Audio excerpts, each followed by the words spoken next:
នោះដើមលម៉ើនេះក្រូចអានេះអសូវក្រូចសាត់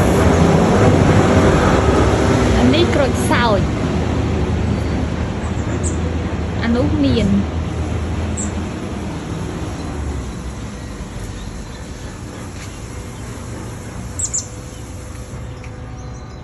អានេះទម្លាប់អានឹងទម្លាប់ផ្លែដូចជាអត់សូវមានទេនេះផ្លែមួយទៀត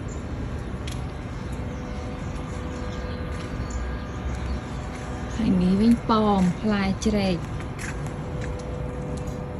ផ្លែដកដីផ្លែនៅដីហ្មងប៉មអូអានេះអត់បេះស្អុយបាត់ហើយនេះឥឡូវបេះហូបមួយមើលថាតើវាមានរសជាតិមិនដែរអូអាក្នុងនោះក៏ស្អុយដែរនេះក្រូចអានេះក្រូចឆ្មា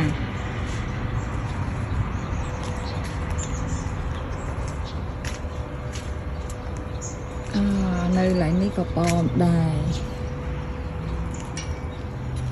ហើយអានេះប៉មទៀតអូអានោះផ្លែអីនោះផ្លែស៊ូ